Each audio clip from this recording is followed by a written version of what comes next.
ข้าวซอยน้ำนะครับนะครับเป็นไว้ค่ะสำหรับกินค่ะนะครับข้าวซอยเฮาค่ะข้าวซอยกินข้าวซอยอีหนักแต่ว่าเป็นเส้นก๋วยจั๊บนี่กันเนาะเส้นก๋วยจั๊บนี่กันนะครับเป็นมันไหนนี่กันเนาะนะครับ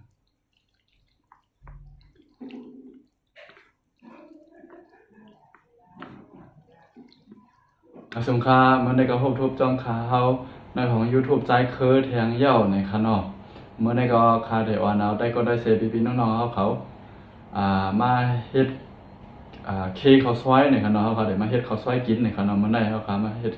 เคข้าวซอยกันในคะเนาะเดี๋ยววันเราได้ก็เขามาเฮ็ดว่าเฮ็ดเคข้าวซอยได้เฮ็ดหือหลายๆเฮ็ดจังหือพองอันนั้นคะเนาะมาด้วยจำกันค่ะแล้วยังก็มีสั่งหลายๆในคะเนาะค่ะในค่ะกิริยาตาได้เฮ็ดเคข้าวซอยตาได้เฮ็ดข้าวซอยกินในคะเนาะอันนี้ก็ได้มีมะเขือส้มแล้วก็หอมแดงอันนี้ครับอันนั้นก็มีโหวอันนั้นครับเนาะมีหอมแดงแล้วก็มะเขือส้มอันนี้ก็ได้เป็นผักอันนี้ในเป็นผักกวางตุ้งผักอันนี้ก็เขาได้เอาใส่เตียนผักถกข้ามในคณะก็แปลว่ามียอดถกข้ามค่ะก็ชื่อผักซึ่งไหนมาใส่จะชื่อผักซึ่งไหนมาใส่เตียนเอาในคณะแล้วก็มีหมี่เขียวแล้วก็ผักกี้ในคณะแล้วก็อันนี้ก็เป็นหมูสับในคณะหมูสับชื่อว่าหมูสับนี่ก็เขาก็ได้มาเฮ็ดเค้กในคณะแต่บรรดาข้าวซอยได้ก็เฮาว่าเฮ็ดข้าวซอยเค้กข้าวซอยให้ข้าวซอยกินในเสร็จแล้วก็ได้ซื้อข้าวซอยมาในคณะค่ะก็ได้ซื้อเส้นก๋วยเตี๋ยวมาเฮ็ดเอาแล้วก็อันนี้ก็ได้เป็นเส้นก๋วยจั๊บในคณะก๋วยจั๊บยวนในคณะมันก็บ่เปลืองกันดังข้าวซอยใต้เฮาก็คือในคณะเพิ่นก็เอาข้าวเจ้าเฮ็ดก๋วยนังเก่าในคณะข้าวเจ้าใส่แล้วข้าวเหนียวอีดๆในคณะแต่ว่าเส้นมันได้เป็นเส้นม้วนๆจังไหนในคณะมันก็จะเป็นมันเหมือนข้าวซอยใต้ในคณะแต่ว่าเส้นมันเหมือนกันแต่ว่าลายเฮ็ดมันบ่เปลืองกันก็คือในคณะลายเฮ็ดมันที่เป็นใส่มันในคณะมันเปลืองกันในคณะเอาค่ะมาด้วยจำกันว่ามีอีกสั่งหลายๆสั่งว่าภารกิจถูกใจวิดีโออันไหนบ่ว่าจังไหนจึงภารกิจว่าหันยาวสั่งว่าไปเลยกดติดตามไปเลยติดตามเต็กปันแห้งใจบ่ว่าจังไหนจึงอย่าลืมติดตามเต็กปันแห้งใจอันนั้นก็กด Subscribe อันว่านั้นคั่นเนาะเอาครับ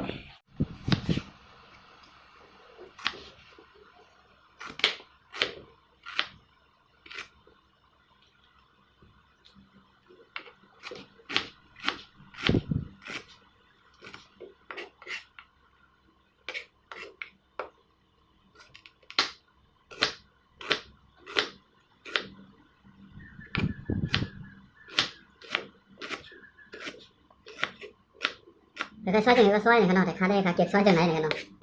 ถ้าซอยจังหือก็ลายนี่กันเนาะ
ครับนะครับล่าสุดก็ได้มาโคหอมแดงนะครับเนาะ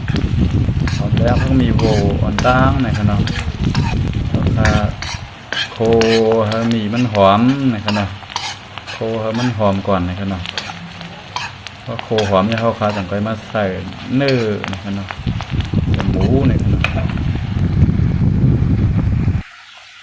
เอาค้านะครับมาเรียกว่าคาโคหายมันหอมเยี่ยวนะครับเนาะหอมเยี่ยวนะครับเนาะหอมแดงมันหอมเยี่ยวนะครับเนาะค้าที่มาเสิร์ฟหมูสับนะครับเนาะ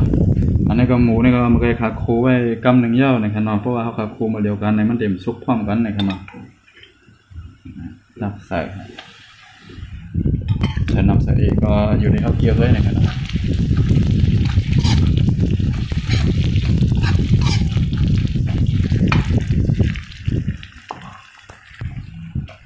ครับใส่ยาวก็ถ้าได้ใส่มิ้นอีกนึงนะครับเนาะ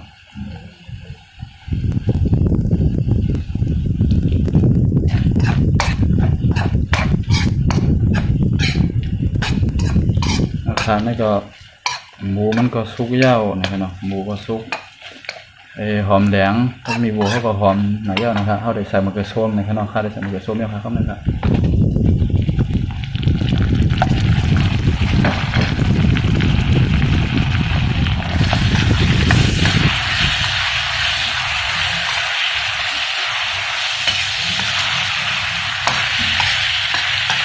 ลายเห็ดคือเขาซอยนะครับเนาะก้อนในก้อนเนื้อเดี๋ยวก็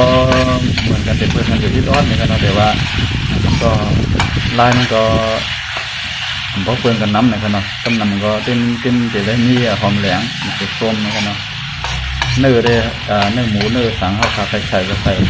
จะเป็นข้าวเกรียบด้วยนะครับเนาะใส่ก็ได้ใส่ลายนะครับเนาะใส่แล้วก็อุ้มไว้นะครับเนาะ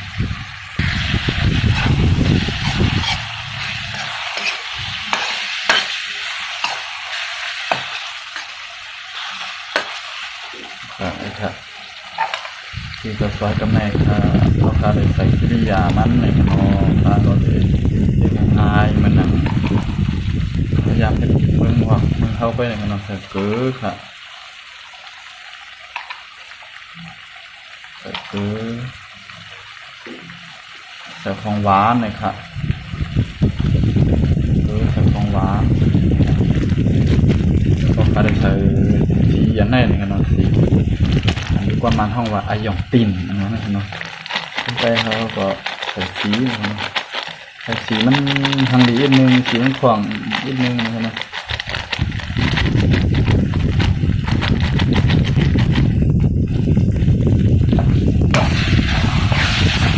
เขียมได้เลยเอาขาหน่อยค่ะอันนี้ก็มาไกลน้ำมันแห้งหนาในแรมกูมอมันเค็มในใส่น้ำอีกนึงนะครับเนาะเอาอันนี้ก็ข้าวเลยใส่น้ำเสียเพียงก็อุ้มไว้นะครับเนาะอุ้มไว้ให้ส่วนมันเหลวๆนะครับเนาะส่วนมันเหลวๆมันเปื้อนๆนะครับเนาะน้ำมันก็แห้งนะครับเนาะนะครับที่อุ้มไว้ก่อนนะครับเนาะนะครับแล้วก็อุ้มไว้น้ำมันแห้งแล้วนะครับเนาะเดี๋ยวว่าไปแห้งดีนะครับเนาะหน้าตามันก็จะเป็นซึ่งไหนนะครับอันนี้ก็หมูมันหนาเม็ดอีกนึงนะครับแต่ว่าเขาขายให้กินก็เดี๋ยวก็แค่จะนำก็เลยใส่เองลองเป็นตันก็อันเป็นเฮ็ดขายนั่นแต่แค่เปิดก็ใส่น้ำในกันเนาะอันนี้ก็สั่งมาเฮ็ดขายทำได้ขาดทุนเยอะๆทำได้นะครับที่เขาซอยยังไงครับน้ำมันจะแข็งดีนะครับเนาะถูกไปยังจะใกล้โคนบันเรื่องไหนนะครับเนาะเพราะน้ำมันแข็งให้พวกเขาทำโคนมันเลยจับโคนมอมันนะครับเนาะจะได้โคนบันให้ติ๊กๆนะครับเนาะ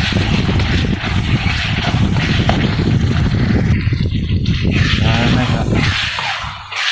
เดี๋ยวนะครับน้ำมันแข็งโมเดลนะครับเนาะพูดแต่น้ำมันหลายๆก็เยอะนะครับเนาะเป็นน้ำมันหลายๆก็เยอะครับน้ำมันแข็งโมเดลครับแต่ว่าคนเห็นเฮ็ดขายเนี่ยก็นะครับจะได้เห็นนะครับพูดไปถึงน้ำมันแห้งนะครับเพราะน้ำมันแห้งมันเด็กเก็บไว้ได้ถึงนะครับเนาะมันเด็กเก็บไว้ได้ถึงนะครับเนาะคนหลายคนเรียนใครเฮ็ดขายเนี่ยก็ใครเฮ็ดเก็บไว้กินหลายๆกอกนะครับเนาะต้องดูเย็นเราใส่มาดูเย็นมันเก็บไว้ได้ถึงนะครับเป็นเรื่องไหนคน ล้วยนะครับอันนี้ก็ขาดเป็นปวงเยอะนะครับนี่ครับที่ข้าวซอยนะครับที่ข้าวซอยซ้ายคือนะครับ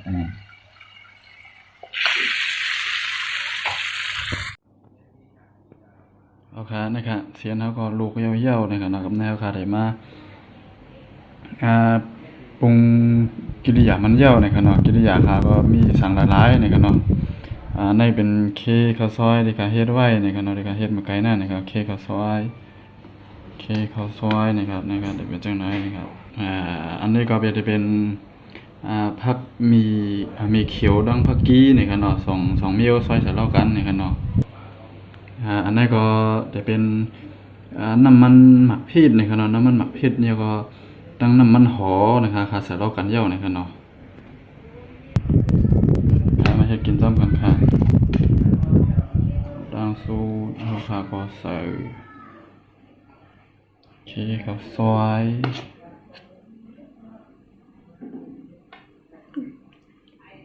นี่ค่ะเคข้าวซอยเกี่ยวกับน้ำค่ะใส่น้ำค่ะได้เคข้าวซอยแล้วก็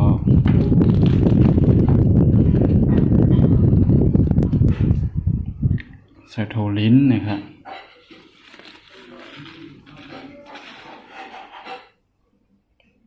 แล้วก็ใส่งานะครับงาโคนะครับ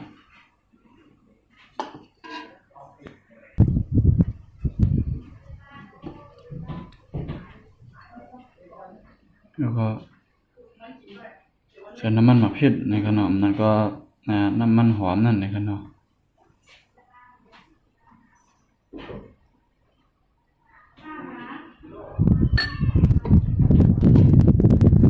ก็ใส่บะหมี่กี้นะครับกันในก็ใส่น้ำอุ่นอีกนึงนะครับแล้วก็ใส่น้ำนะครับนะครับเป็นไว้ค่ะสำหรับกินข้าวนะครับข้าวซอยเขาค่ะข้าวซอยกิเคข้าวซอยหนักแต่ว่าเป็นเส้นก๋วยจั๊บนะครับเนาะเส้นก๋วยจั๊บนะครับเต็มในนะครับเนาะ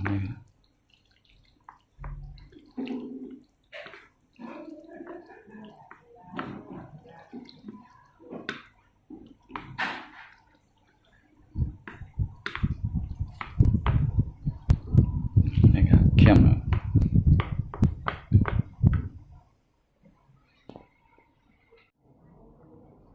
อันนี้ก็จะว่าใส่ผักอันนี้ก็ผักในก็ลูกเยอะๆนะครับเนาะผักเขียว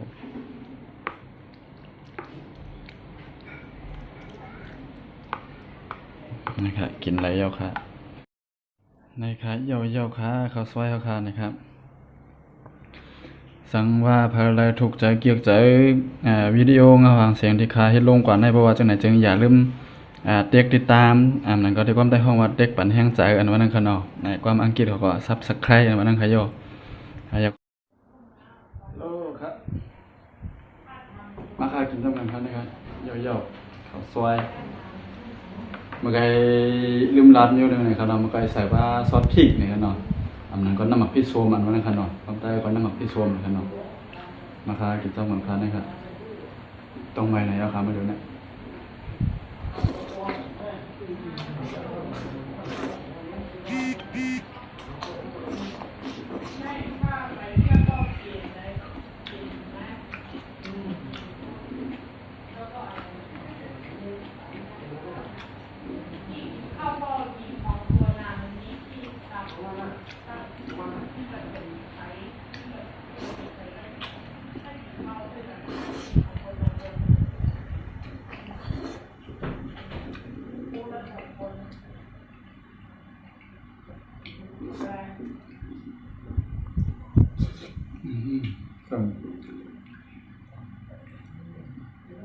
ผักเขียว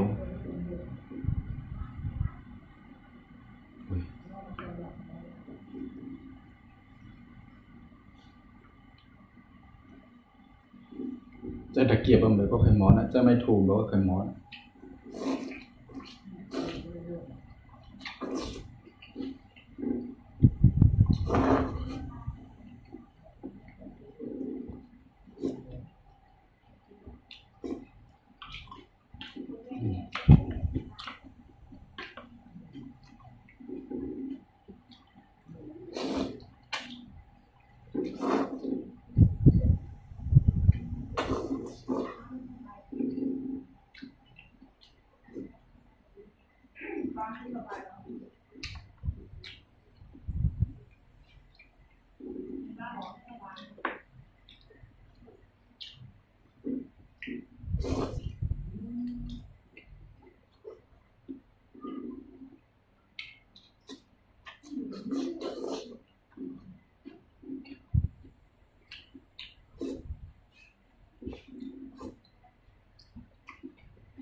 เอาครับ